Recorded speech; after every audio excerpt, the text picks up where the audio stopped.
जातीय जनगणना की बात अखिलेश यादव इस समय क्यों कर रहे हैं? क्या सीधे तौर पर यही देखा जाए कि आगामी विधानसभा चुनाव जो अगले साल होने हैं इसी पर फोकस है? नहीं, फोकस तो पूरा चुनाव पे ही है कि वो जी। इस बार फिर से जाति के नाम पर ही हम्म। वोट मांगेंगे और जाति के नाम पे ही उनका हमेशा समीकरण रहा है। जी। पर हमको ये समझ में नहीं आता है कि आप जिसकी विचारधारा पे चलते हो, लोहिया की विचारधारा वाले जी। अपने जी। आप को बताते हो, लोहियावादी बताते हो, लोहिया वाहिनी आपने बना रखी है। लोहिया जी का कहना था कि इस देश से जी। जाति के नाम पे सरनेम भी हटा देना चाहिए, हम्म। किसी का सरनेम नहीं होना चाहिए, सरनेम पे प्रतिबंध लगना चाहिए। जी। तो उस पर आपको बात करनी चाहिए थी। आप तो जाति जनगणना को और आगे बढ़ाने की बात कर रहे हो, और हम्म। अपने परिवार में भी आपने वो नियम लागू नहीं किया कि जो नए नए बच्चे जन्म ले रहे हैं जी। जी। उनके सरनेम आप ना लगाइए। आप जाति की बात कर रहे हो तो जाति पे थोड़ा और खुल के बात करनी चाहिए। हम्म। भाई जाति का अर्थ क्या है, जाति की परिभाषा क्या है, आपको उस पर चर्चा करनी चाहिए। साइंटिफिक थ्योरी के अनुसार बे मनुष्य या बे जीव जी। जो अपनी जैसी संतान उत्पन्न कर सके वे एक जाति के होते हैं, हम्म। यानी कि मनुष्य एक जाति का माना जाएगा। पर आप आज तक जाति की परिभाषा नहीं तय कर पाए।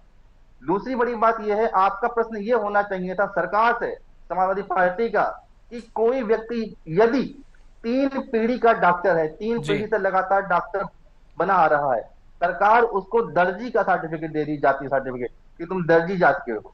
हम्म। कोई अगर अध्यापक 3 पीढ़ी से अध्यापकता कर रहा है, उसको आप जमादार का सर्टिफिकेट दे रहे हो कि आप जमादार जाति के हो, मछुआरा जाति के हो। 3 पीढ़ी का इंजीनियर व मछुआरा जाति का आप सर्टिफिकेट दे रहे हो। तो ये व्यवस्था कहां से आप ढूंढ के लेकर आए हो? हम्म। ये सामाजिक व्यवस्था जी। नहीं है। ये आपकी सरकार की बनाई हुई गलत व्यवस्थाएं हैं। आप याद करिए, 1 मई 2025 को अनुराग ठाकुर जी ने संसद के अंदर एक बयान दिया था राहुल गांधी को लेकर के, हम्म। कि जिसकी जाति का पता नहीं वह जातिगत जनगणना की बात करता है। हम्म। इस पे खूब हंगामा मचा। मैं कहता हूं इस पे हंगामा नहीं होना चाहिए था, जी। इस पे चर्चा होनी चाहिए। हम्म। वास्तव में आप जातिगत जनगणना करवाएंगे और विपक्ष के लोग, तो वे लोग कहां जाएंगे जो जाति को नहीं मानते हैं, हम्म। या जिनको अपनी जाति का पता नहीं है। वास्तव में ऐसे बहुत से लोग हैं, अनाथ बच्चे हैं, जी। जी। बेसहारा लोग हैं, और बहुत से ऐसे हम्म। जातियां हैं जिनको अपनी जाति का कंफर्म नहीं है। हम्म। और बहुत बड़ा तबका ऐसा है जो जातिवाद को मानता ही नहीं है। जी। आप उसको किस जाति में लेकर आओगे? यदि आप उसको हम्म। सामान्य कैटेगरी में लेके जाते हो, तो उनमें से जो दबे कुचले लोग हैं, जो हम्म। दलित लोग हैं, उनमें से जी। उनका तो आपने हक मान लिया। हम्म।